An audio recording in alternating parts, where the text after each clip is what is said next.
আমার বয়স যখন 7 বছর তখন আমি আমার জীবনের সবচেয়ে বড় সত্যিটা জানতে পারি। আমাকে যে বাবা মা ছোট থেকে মানুষ করেছে তারা আমার আসল বাবা মা নয়। ওনারা আমাকে পালক এনেছিলেন। আমি তখন খুব কান্নাকাটি করতে শুরু করলাম। আম্মুকে শুধু একটা কথাই বলেছিলাম যে সবকিছু বলো না আম্মু, সবকিছু মিথ্যা কথা, আমি তোমারই সন্তান। কিন্তু আম্মু ছিলেন নিশ্চুপ। ওনার এই নিশ্চুপ থাকাটা আমার ছোট মনটাকে টুকরো টুকরো করে ভাঙতে লাগলো। তখন মাথায় শুধু একটা কথাই ঘুরতে লাগলো যে আশেপাশের লোকজন, আমার ফুপু যে বলতো সবসময় আমি নাকি তাদের পালক সন্তান, সেই কথাটাই সত্যি হলো। আমার পালক বাবারা ছিল 4 ভাই ও 3 বোন। 2 বোনের দূরে বিয়ে হলো, বড় বোনের বিয়ে হয়েছিল বাড়ির পাশে ওনার চাচাতো ভাইয়ের কাছে। বুদ্ধি হওয়ার পর থেকে সেই ফুপুর কাছে শুনতাম আমি নাকি আমার বাবা মায়ের পালক সন্তান, আমার বাবাকে ধ্বংস করার জন্য আমি আসছি। এসব শুনে তখন অনেক কান্না করতাম, কিন্তু আমার মা যিনি আমাকে পালতেন উনি কখনোই আমাকে এইসব কথা বলেন। কিন্তু একদিন যখন স্কুল থেকে বাসায় ফিরলাম, ঘরে ঢোকার সময় আমার পা যেন ঘরের বাইরে আটকে থাকলো, কারণ আম্মুর কথা শুনে। আম্মু নিজের মুখে বলছে যে আমি নাকি ওনাদের পালক সন্তান। সেদিন অনেক কষ্ট পেয়েছিলাম। বেশি কিছু না বুঝলেও 7 বছর বয়সে এইটুকু বুঝেছিলাম যে এই বাড়ির কেউ আমার রক্তের না।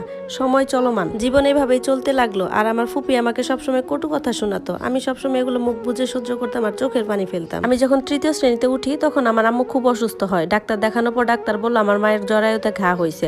অনেকদিন সন্তান না হওয়ার কারণে ওনার এই সমস্যা দেখা দিচ্ছে। এর 1 মাস পর আমার আম্মুর অপারেশন হয় আর 17 দিন উনি হাসপাতালে ছিলেন। এই কয়দিন আমি ফুপির কাছেই ছিলাম। ফুপি আমাকে সবসময় কারণে অকারণে কথা শোনাতো। মাকে যখন এরপর বাড়িতে আনা হয় তখন মাকে ডাক্তার বেড রেস্টে থাকতে বলছিলেন। এই জন্য ছোট ছোট যেসব কাজকর্ম আছে ওগুলাই আমি করতাম।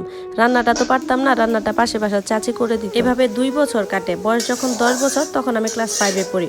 বছরের প্রায় শেষ, বিকেল তখন 5টা বাজে প্রায়। আমি প্রাইভেটে ছিলাম। হুট করে বাসা থেকে ফোন আসলো বাসায় যাওয়ার জন্য। আমিও তাড়াহুড়ো করে বাসায় চলে যাই। গেটের কাছে আসতেই আমার পা যেন থমকে যায়। আমি নিজেই নিজেকে দেখছি, এটা কি করে সম্ভব?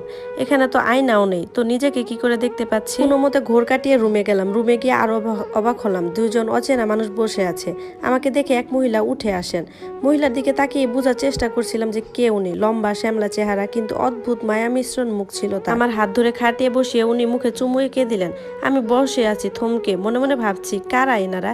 আশেপাশে আম্মুকে খুঁজছি কিন্তু পাইনি। মহিলাটি আমাকে এমন ভাবে বুকের সাথে লাগিয়ে রেখেছে যেন ছেড়ে দিলে আমি পালিয়ে যাব। এর কিছুক্ষণ পরে আমার আম্মু আমার পাশে এসে বসে পড়েন। আম্মুকে দেখে জড়িয়ে ধরি। তখন দেখি আমার মতো যাকে গেটের কাছে দেখে নিজেকে ভেবেছিলাম সেই মেয়েটি এসে আমার পাশে বসা মহিলাকে জড়িয়ে ধরলেন। আমি আম্মুকে জিজ্ঞেস করতে যাব কিছু, তখনই উনি বলে ওঠেন আমার পাশে যিনি বসে আছেন উনি নাকি আমার আসল মা। কথাটা শুনে যেন বাজ পড়লো আমার উপরে। যেদিন থেকে সত্যিটা জেনেছিলাম সেদিন থেকে জন্মদাত্রীকে দেখার অনেক ইচ্ছা ছিল। আজ সেই জন্মদাত্রী মা আমার পাশেই বসা। কিন্তু আমার মতো দেখতে এই মেয়েটাকে, প্রশ্ন জাগলো মনে। কিন্তু আবারও মা বলে দিল মেয়েটা আমার যমজ বোন। বিশ্বাস করেন এতটা ঘুরেছিলাম আমি বলার মতো না। কি হচ্ছিল আমার সাথে কিছু বুঝে উঠতে পারছিলাম না। ওনারা প্রায় 27 মিনিটের মতো ছিল। জন্মদাত্রীকে একবারও মা বলে ডাকিনি তখন, না এত কাছেও ঘেঁষেছি। ওনারা চলে যাওয়ার পর বড় ফুপু অনেক কিছু বলেছিল আমাকে।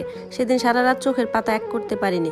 চোখ বন্ধ করলে শুধু বিকেলে সেই দৃশ্যগুলো চোখে ভাসছিল। আমার পালক মা বাবার সবসময় একটা ভয় থাকতো আমি যদি ওনাদের ছেড়ে চলে যাই আমার আপন বাবা মার কাছে। এই জন্য তারা কি করলো, তাদের নামে কানে বিষ ঢালা শুরু করলো আমার কাছে। আসল মা বাবার জন্য মনে ভালোবাসা জন্ম নেওয়ার আগে ঘৃণা তৈরি হয়ে যায়। আমার আসল বাবা আমার সাথে দেখা করার চেষ্টা করতো, কিন্তু তাদেরকে আমি এড়িয়ে যেতাম, উল্টো তাদের কাছ থেকে চলে আসতাম। এভাবে আরো 3 বছর কাটে। এদিকে ফুপুর কটু কথা আর মানসিক অশান্তি দেওয়া দিন দিন বাড়তেই থাকলো। সাথে পালক বাবা তো ছিলই, যে রাগ হলে বাজে ভাষায় গালাগালি করতো, গায়ে হাত